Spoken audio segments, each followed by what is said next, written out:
All right, hopefully this will go. So just waiting for the confirmation here.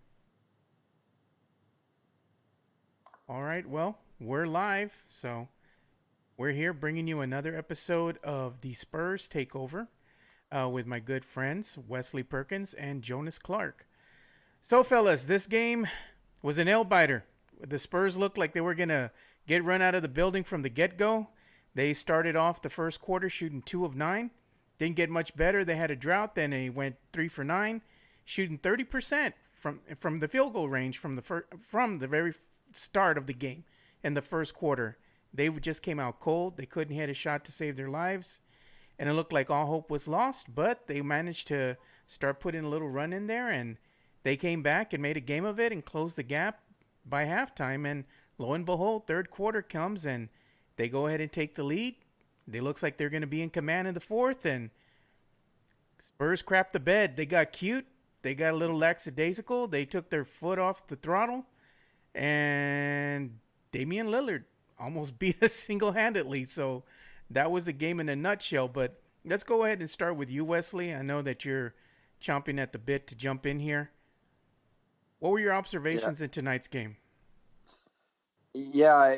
I guess uneven would be the best way to describe it, right? I mean, it's at times you saw finally some breakouts. You saw the Spurs kind of play, team ball and get each other involved. You saw really good contributions tonight out of Derrick White coming off the bench, and really you have to give a lot of credit to the bench guys tonight because the starters were just poor in every capacity. Even DeJounte, who had some good moments tonight, his 7 points wasn't his normal output, and turned the ball over and drew the ire of Pop a few times. But yeah, I mean, at times it looked really great, and at times, at the end of games, we've seen this kind of play out with the Spurs before. They don't quite know how to close out games. They get too comfortable with isolating and trying to do one-on-one things, and that's not going to win you a lot of ball games. And unfortunately, when you're playing a superstar like Lillard, and good Lord, he can just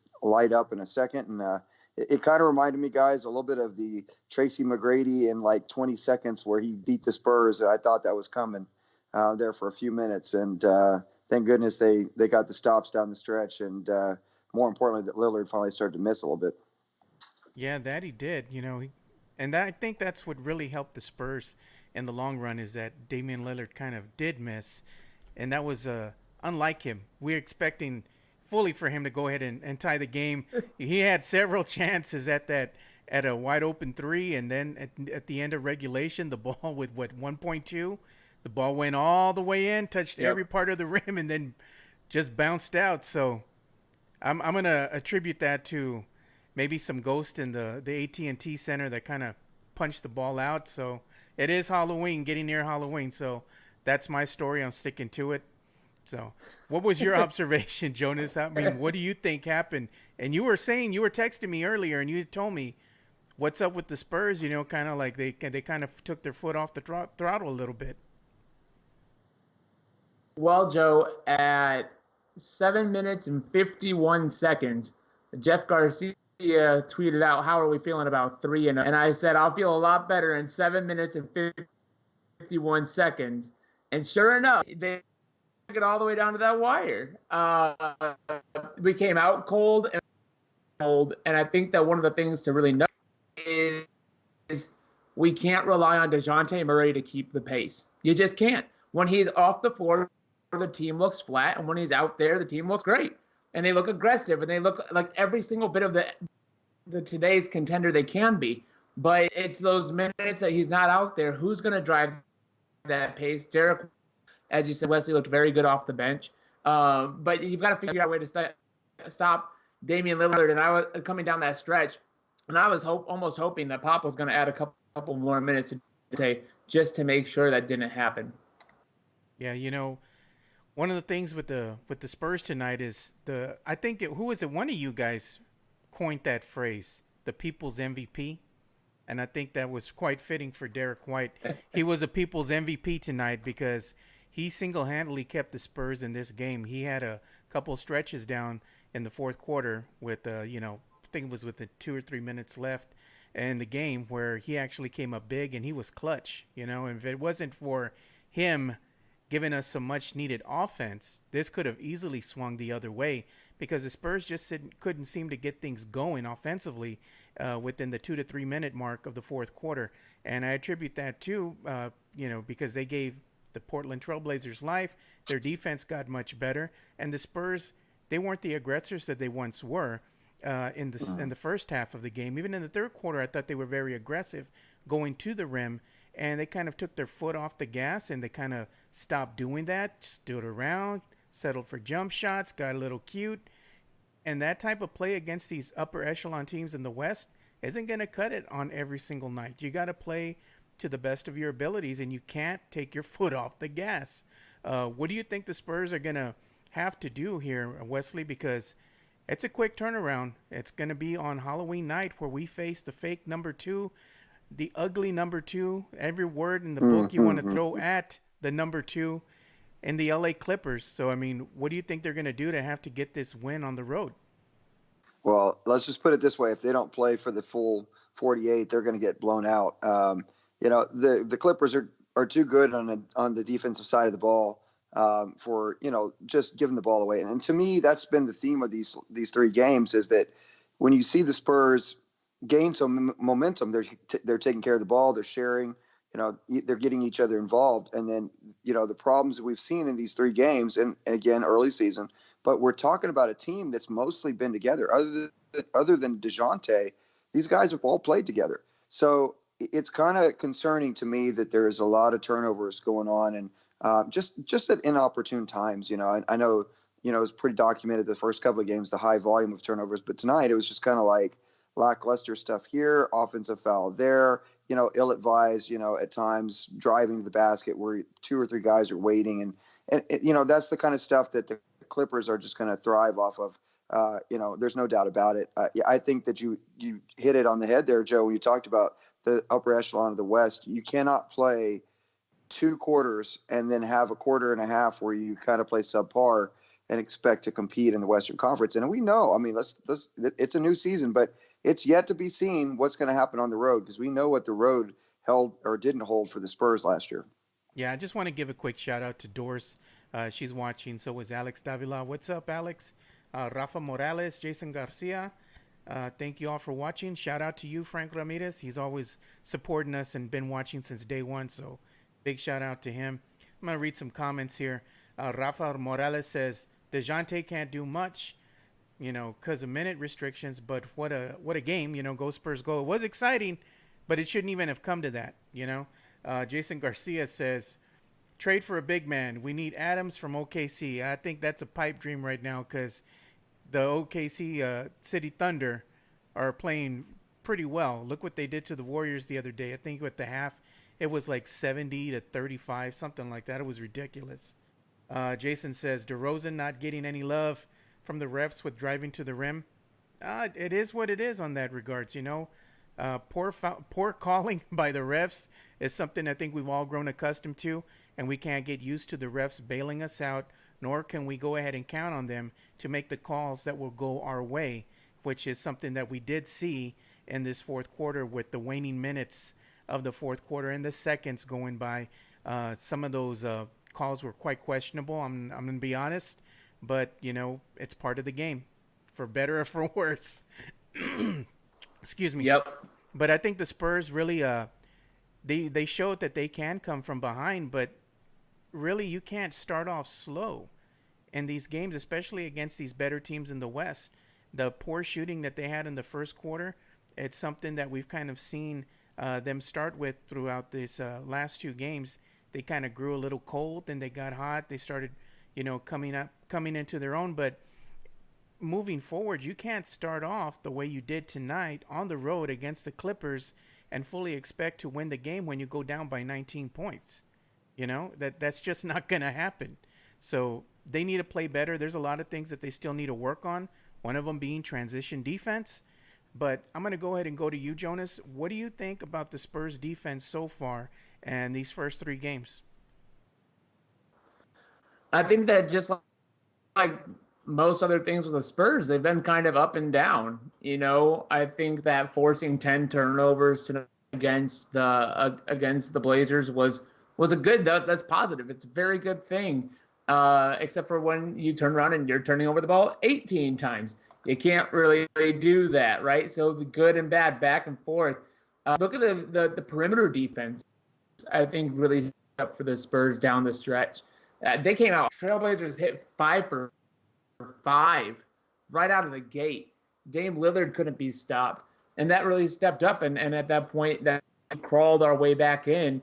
You're exerting a lot of energy when you first allow yourself to get down, and then you have to turn it back on and play a little extra hard to climb back from 19, and then allow a team to come back 19, and then you have to fight there at the end just to keep it all going. The defense is looking better. You're seeing guys shift on, shift off. There's still a little bit of mental errors down, especially down in the post with mismatches that I know the guys on TV, Bill Land and Sean Elliott, were talking about all night. Just little mental things yet to get that system down. But the defense is looking good, really good, especially in today's NBA. You're holding teams to 110 under. That's kind of the new standard. Yeah, it's kind of an enigma here because the Spurs, with DeJounte back in the lineup, I believe that they were ranked as the second best offensive team in the NBA 3 games into the season, which is saying something. Looks like the Spurs offense is going to be very potent this season. You just hope that the defense catches up because you need to play consistent defense in order to win on the road and also to win at home, and especially coming from behind when you're down 19 points. The Spurs did play good defense to get themselves back in the game, but then again, defense right now, just 3 games into the season, we're seeing that there's some type of inconsistencies from quarter to quarter. Unfortunately, we don't want to see this rear its ugly head in the fourth quarter anymore. We want to see them take care of business. Wesley, what did you see? Well, Joe, go ahead. Yeah, let me tell you guys this, and I this may go off the tilt for a second, but sure. I kind of feel like they Pop is smart. He's going to do what he knows best. He's going to continue to tweak things, but to me, there's a fundamental problem with the Spurs starting lineup. They just don't flow well together, and I think maybe part of it is just you're inserting Trey Lyles in. He's a new guy. He plays pretty hard, but he's not going to offer you a lot of scoring. And Aldridge has not been starting games well, and you've got DeRozan, who we know holds the ball a lot, and you got DeJounte, who's instant offense, and then Bryn is just on fire. I mean, he's the one guy that any time could get hot, and I kind of feel though like we have seen a group of starters that just haven't gelled. I don't know. I don't know if maybe the answer is go one big. We saw the Spurs go into a smaller lineup in the second quarter, right at the end of the second quarter, and it seemed like it paid some dividends. So I don't know. Maybe the answer is, go one big with either Aldridge or Trey Lyles, and surround that perimeter a little bit more with your shooters. But I don't know, guys. It just feels like the starting lineup just does not have a consistent flow of playing with one another. What do y'all think about that? I think your assumption is correct in that regards. Frank Ramirez says, I'll say the Spurs going to surprise people. Okay, and David Campos says, start White over Murray. Shout out to Orlando Torres and Paul Smith. Shout out to you for watching. One of the things that was questionable again in tonight's game is we didn't see Lonnie Walker.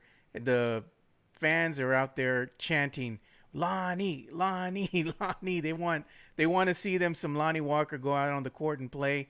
They're tired of Marco Beninelli kind of, garnering all those minutes, and there's not enough minutes to go around. So we see people in Damari Carroll and we see Lonnie Walker that they're not getting hardly any playing time out there. But I think there's a reason behind it. I think Damari Carroll right now, he's just insurance in case something does happen.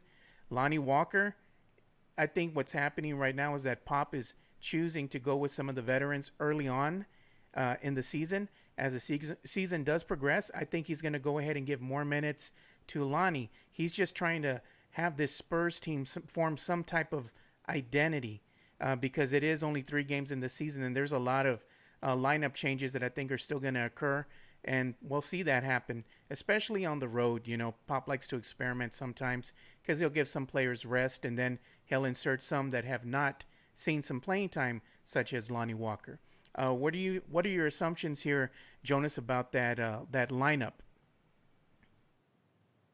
Well, I think, Joe, that one of the really big things with Lonnie is, and I think it was Sean Elliott touching on this towards the end of the broadcast, is when you 15 points, that's a good time to bring him in. I don't understand maybe why Pop didn't want to. You provide an extra spark, you get some fresh blood out there to, again, help push that pace, because you can't back off the throttle. And I know all these guys are playing some minutes, and DeJounte is obviously getting his rest, but you've got to be able to keep pushing it.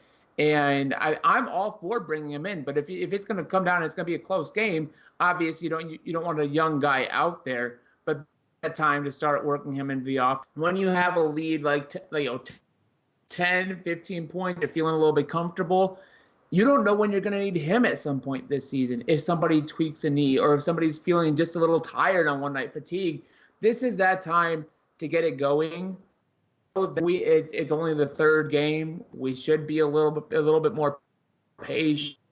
But I like the approach to the DeJounte, and I think that we can give maybe older guys, DeMar DeRozan, a little bit more rest if you bring out a Lonnie Walker. Yeah, we'll just have to see what happens. Again, it's early in the season. We're only 3 games in the season.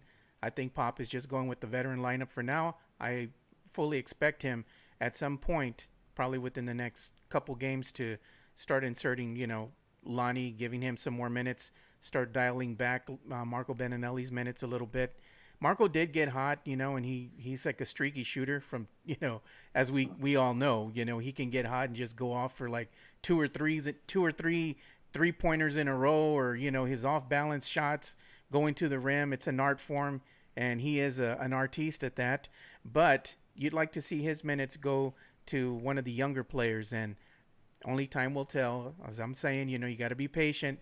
Spurs fans are ready to riot. Spurs Twitter's ready to burn it all to the ground because they want them some Lonnie Walker. I understand, guys. I understand. You want some Lonnie Walker, but you got to be patient. I believe he will get his minutes. Let's just see what happens. So expectations. Give the people what they want. Yes, give them what they want. Come on. So expectations moving forward. What do you fully expect to see of this San Antonio Spurs team as they hit the road here? Do you think we're going to see them, pretty much with the same type of product, or you think they're going to start cleaning some of these things up that have plagued them for the first 3 games? We'll start with you, Wesley. I think it'll clean up some. My concern really goes forward here. I mean, they're playing a Clippers team that already seems like they're in midseason form coming up on Halloween, and that's going to be a daunting task. I still feel like Joe and Jonas. I feel like the Spurs team, much like it did last year. And again, Jonas, you're right. Only 3 games in, but it feels a lot like this team plays down to or up to its level of competition. It doesn't have its own consistency of like, what can the Spurs do that is the consistent thing? What is their staple thing at this point? What can they do better than anybody else that they can call upon when the game comes down to the clutch? And to me, that's still the problem is, you're going to go against these superstars, and we talk about these duos now that are present all across the NBA, and you're going to see that soon enough in these games coming up. So the Spurs, with whether it's DeRozan, whether it's Aldridge, whether it's DeJounte, they got to have people that are ready to close the game out when it's time. And Jonas and Joe, you both said it. They can't have lulls, and I think you're going to see some improvement there. I think they're going to take some lumps though on the road as they start heading out west. Yep, I agree with you on that in that regard. We'll go ahead and start closing off with you, Jonas. What do you think the Spurs are going to do on the road? Do you think they're going to clean up some of this lingering effects from what's going on in the regular season? Transpiring from preseason play, they still look a little rusty out there. Do you think they're going to be able to clean some of these things up and start looking more like the Spurs on the defensive front? Well, I think they will. we all saw the look that Pop gave DeJounte when he tried to get a little aggressive with that behind the back move that turned into a turnover, and Pop gave DeJounte that just that nod, and DeJounte reckoned, they had that nonverbal communication that understood, I probably shouldn't do that, and Pop, but DeJounte gave him that look, and Pop, nodded right back and said, you were wrong there, but. To answer your question, Wesley, what can the Spurs do? Ball movement. That's the one thing that is going to save the Spurs against these great. When the Spurs were hot tonight, that's why they got hot. It was the extra pass. Patty Mills does not hit that shot if Rudy Gay does not make that extra pass and goes up for it himself. You saw it all throughout the night, just that ball movement, ball movement, ball movement. And if we can keep that going, as far as scoring, it can be any guy's night on any given night.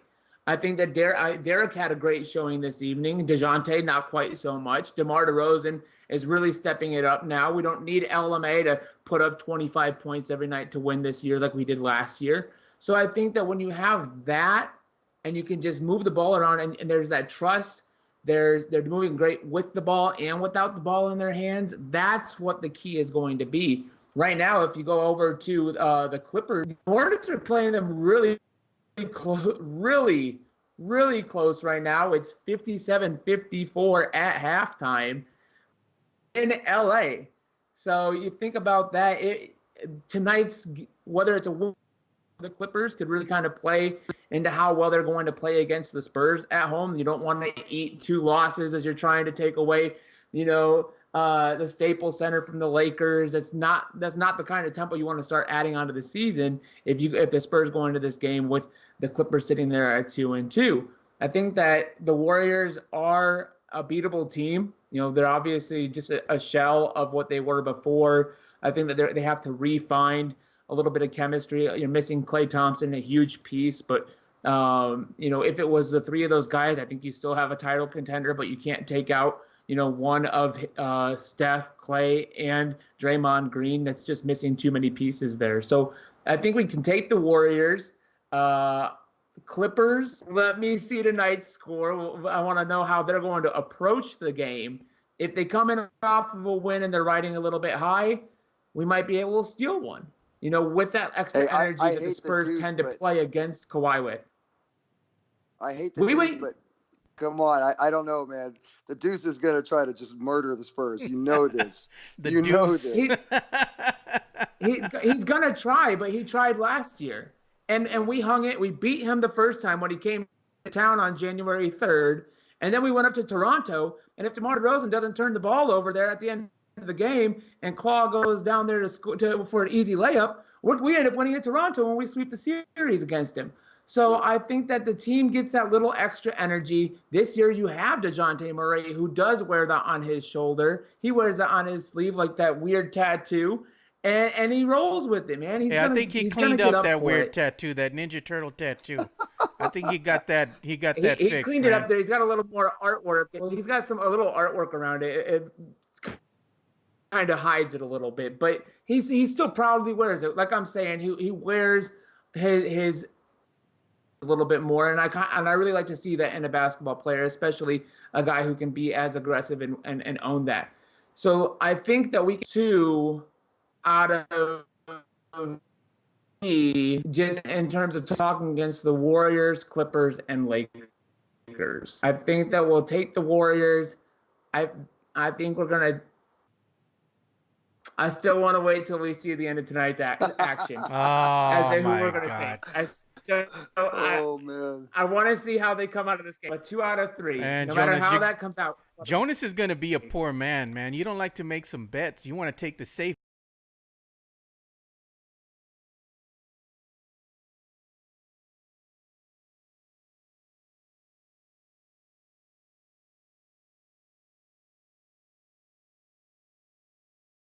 Audio real quick. Well, there we I go. got to tell you this, though. The problem really isn't, I don't know if it's really what the Clippers do or don't do tonight. It's just the fact that team is so deep on the defensive end. There's just so many monsters. They come in, they don't let you give they don't give you an inch of room to do anything and operate. So, what's really impressive is they're doing all that, with Paul George really not being out there at all. So, I don't know. It's going to be interesting to see, to say the least. Yeah, no, I was saying that Jonas is making the safe bets. He's out there playing the penny slots in Vegas. I said he ain't gonna Do we make still got you there, Joe? yeah, man. I said you ain't gonna be making I think no we lost drinking Joe. money. Oh, did you, man? I'm still here. Well, Wesley, are we taking over here? I guess we are. So, on another note, do they beat the? I know you said that you think they'll beat the Warriors. They beat the Lakers. I kind of have a different take. I think maybe they beat the Warriors. I really do feel they'll do that. I think that they maybe might drop to the Lakers. And I know you're going to freak out when I say this, but I think they might actually have a shot against the Clippers. Although I don't want to say much because I'm kind of superstitious about the whole thing. But I think they drop to the Lakers, if anything. If they win 2 out of 3, I think they drop the Lakers game. I don't know. Well, and yeah, I mean, right to your point. That's why I'm thinking that depending on how the Clippers' action tonight ends, whether they're coming off of a loss or off of a win, is how they'll, either get up a little bit more for the action with the Spurs, or they'll kind of just get right in that win streak and go right into it. It can go either way. It really.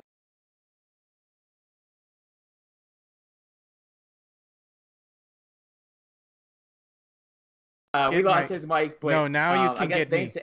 You can hear me now. Hey, there you are, Joe. Hey. Yes, there sir. you go. I fixed it. All right, so needless to say, we're having some audio issues here, so I'm gonna fix those for next time. I'll probably wear my USB headset, so it makes everything easier for me. But I just wanted to let everybody know. Really quick here, Joe. Yeah. Really quick here. I see we have Jim Byrne out here asking what time the third and fourth quarter tipped off roughly. Jim, I would go to the Spurs Twitter page. Whatever time they said that action was back, just do the math, subtract some hours. Oh my God. Yeah, usually, I mean, if the game tips off at 7:30, your third and fourth quarters are roughly going to get started somewhere around a little after 8. I'd say about 8:10, 8:15, and then shortly after. Yeah, we started here about 10 o'clock. The game ended at about 9:50. So. Yeah, so it's that's usually about that time. It's Good luck, Jim. Around that time. So I just want to let everybody know we have some changes coming to this new Spurs Takeover live stream. We are fully integrated now with Discord. So that's something that's down with the kids right now. And if you all want to go ahead and join us up, you can go ahead and check us out on our Two Shots Podcast, website, twoshotspodcast.com. And we actually have some of the live feeds from the chat there, so you can go ahead and join in on the conversation on Discord. And also, we're streaming live video, so if you all are at work and you can't just join us for the live video because it might eat up your data plan, just go to the website, click on the little media button there, the little play button. It says live streaming audio, and you can hear the full audio of this live stream without any video. And we even have the chat window there, so you can go ahead and join in and chat with us as well, and we'll read your comments and interact with you guys on air. So I just want to let everybody know about all the new toys that we're going to be rolling out. And there's some other stuff that I have in the pipe as well that we're going to be rolling out here too. And we're not just going to be doing live stream. We're going to do live streaming audio, but we're going to do a different take on it. So it's going to be very interactive and something new to watch for. So before we end this live stream, where can they interact with you, Wesley, on social media? Yeah, you look me up at Twitter on @WesleyPerk.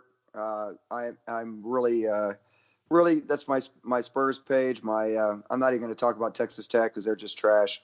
But lots of stuff. Astros, my goodness, the last time we were on, they were getting just blown out, and they've won 3 straight. So it's an exciting time. It's a great time for sports, and just love to talk stuff. And we'll even hit up a little bit of band, as that's what I do for a living too. So we'll talk a little marching band and sports. Hey, you got to put in the Texas Longhorns too. They lost to TCU, and OU lost as well, I believe, to Kansas. So it was not a good week or good day on Saturday for some of these Texas college football teams. So Big 12 flexing its muscles, huh? Yeah, I was like, Lord. didn't look too good out there.